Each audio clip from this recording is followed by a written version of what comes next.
মন কাড়া সৈকত, স্বচ্ছ নীল জলরাশি, পাহাড় ও সমুদ্রের মিতালি, কি নেই এখানে? ভ্রমণ পিপাসুদের কাছে এ এক স্বর্গীয় স্থান, যেখানে একবার পা পড়লে আর বাড়ি ফিরতে ইচ্ছে করে না। প্রকৃতির মাঝেই কাটিয়ে দিতে ইচ্ছা করে বাকিটা জীবন। বলছিলাম ক্যারিবীয় দ্বীপপুঞ্জের কথা, যাকে প্রকৃতি সাজিয়েছে নিজের মতো করে। আর এবার সেই নৈসর্গিক স্থানে আজীবন থেকে যাওয়ার সুযোগ পাচ্ছেন ভ্রমণ প্রেমীরা। এমন সুখবরই মিলছে বিবিসির প্রতিবেদনে। বিবিসি জানাচ্ছে, এখন থেকে বাড়ি কিনলেই নাগরিকত্ব মিলবে পূর্ব ক্যারিবীয় অঞ্চলের 5টি দ্বীপে। দ্বীপগুলো হলো অ্যান্টিগুয়া ও Barbuda, Dominica, Grenada, Saint Kitts ও নেভিস এবং সেন্ট লুসিয়া। আর এই বাড়ি কিনতে ক্রেতাকে খরচ করতে হবে ন্যূনতম $2 লাখ। এখন যে কোনো ব্র্যান্ডের পুরাতন এসি বদলে নতুন ওয়ালটন এসিতে উপভোগ করুন 25% ছাড়। ক্যারিবীয় দ্বীপরাষ্ট্রে বাড়ি কিনলে নাগরিকত্ব ছাড়াও এক গাদা সুবিধা পাবেন ক্রেতা। বাড়ি কেনার সুবাদে ওই ক্রেতা যে পাসপোর্ট পাবেন তা দিয়ে ইউরোপের সেনজেন অঞ্চল সহ 150টিরও বেশি দেশে ভিসা ছাড়াই ভ্রমণ করতে পারবেন। এছাড়া তাকে দিতে হবে না পুঁজি লাভ কর, সম্পত্তি উত্তরাধিকার কর, এমনকি আয়কর পর্যন্ত। তবে সবচেয়ে বড় যে সুবিধা পাবেন ওই ক্রেতা তা হলো অঞ্চলটির নাগরিকত্ব গ্রহণ করলেও আগের নাগরিকত্ব ছাড়তে হবে না তাকে।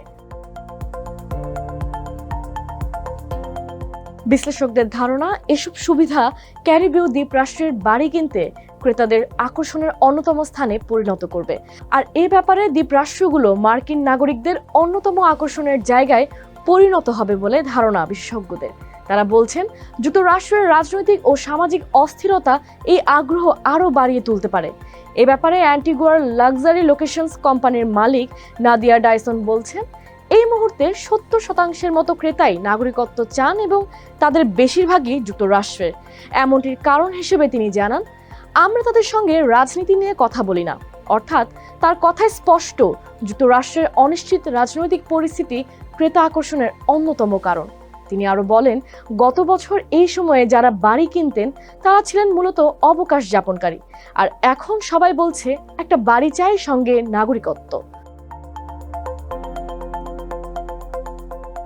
ইনভেস্টমেন্ট মাইগ্রেশন বিশেষজ্ঞ প্রতিষ্ঠান হেনলি অ্যান্ড পার্টনার্সের তথ্য অনুযায়ী গত 1 বছরে ক্যারিবীয় অঞ্চলের বাড়ি কিনে নাগরিকত্বের আবেদনকারীদের মধ্যে সবচেয়ে বেশি ছিলেন যুক্তরাষ্ট্রের নাগরিক। এছাড়াও ইউক্রেন, তুরস্ক, নাইজেরিয়া এবং চীন থেকেও অনেক আবেদনকারী এসেছেন বলে জানিয়েছে লন্ডন ভিত্তিক প্রতিষ্ঠানটি। তারা আরও জানাচ্ছেন, 2024 সালের শেষ প্রান্তিকের পর থেকে ক্যারিবীয় অঞ্চলের সিটিজেনশিপ বাই ইনভেস্টমেন্ট প্রোগ্রামগুলোতে মোট আবেদন বেড়েছে 12%। হঠাৎ নাগরিকত্বের চাহিদা বাড়ার কারণ হিসেবে হেনলির গ্লোবাল প্রধান ডোমিনিক বোলেক বলেন, যুক্তরাষ্ট্র বন্দুক সহিংসতা থেকে শুরু করে বর্ণবাদ, ধর্মীয় বিদ্বেষ সবকিছু মিলিয়ে আমেরিকানদের মনে ভয় ও উদ্বেগ তৈরি হয়েছে। আর আবেদনকারীদের মধ্যে মাত্র 10 থেকে 15%ই কেবল সত্যিই রিলোকেট করেন। বাকিদের কাছে দ্বিতীয় নাগরিকত্ব এক ধরনের বীমা, যাতে ভবিষ্যতে বিরোধ পরিস্থিতিতে সুরক্ষা পাওয়া যায়।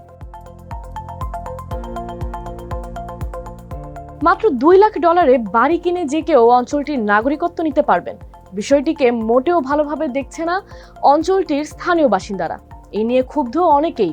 ইতোপূর্বেও এ ক্ষোভের বহিঃপ্রকাশ দেখা গেছে। 2012 সালে যখন তৎকালীন অ্যান্টিগুয়ান সরকার অর্থনৈতিক সংকট সামাল দিতে পাসপোর্ট বিক্রির পরিকল্পনা করেছিল, তখন অনেকেরই এর বিরোধিতা করেছিলেন। সে সময় রাস্তায় নেমে প্রতিবাদও করেছিল সাধারণ মানুষ।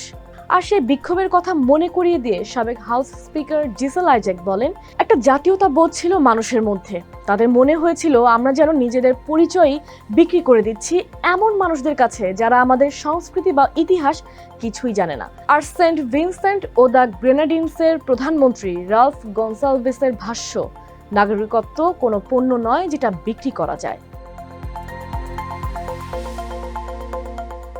ক্যারিবীয় দ্বীপরাষ্ট্রগুলোর নাগরিকত্ব বিক্রির বিষয়ে উদ্বেগ আছে আন্তর্জাতিক মহলেও, কেননা অনেকেই মনে করেন দুর্বল নজরদারির ফলে অপরাধীরা এই পথ ধরে নিরাপত্তা ব্যবস্থার ফাঁক গলে প্রবেশ করতে পারে। আর এমন যখন পরিস্থিতি, তখন পাসপোর্ট বিক্রির ব্যাপারে সতর্ক করে দিয়েছে ইউরোপীয় ইউনিয়নও। ক্যারিবীয় দ্বীপরাষ্ট্রগুলোকে তাদের বার্তা, যদি নজরদারি যথাযথ না হয় তবে এসব দেশের জন্য ভিসামুক্ত ভ্রমণ সুবিধা প্রত্যাহার করে নেবে তারা। আর যুক্তরাষ্ট্র বলছে এই স্কিমগুলোকে কর ফাঁকি ও আর্থিক অপরাধের সম্ভাব্য পথ হিসেবে দেখে তারা। ক্যারিবীয় দ্বীপরাষ্ট্রগুলোর নাগরিকত্ব বিক্রি নিয়ে যখন নাখোশ ইউরোপ ও যুক্তরাষ্ট্র, তখন উল্টো কথা বলছে ক্যারিবীয় রাষ্ট্রগুলো।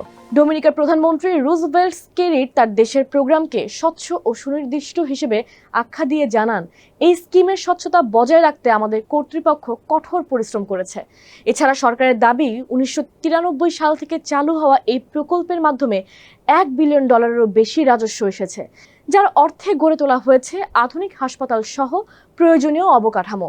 আর সেন্ট লুসিয়ার প্রধানমন্ত্রী ফিলিপ জে পিয়ের বলেন, তাদের দেশ সর্বোচ্চ নিরাপত্তামূলক মান মেনে চলে, যাতে কোনোভাবেই অবৈধ কাজে এটা ব্যবহৃত না হয়।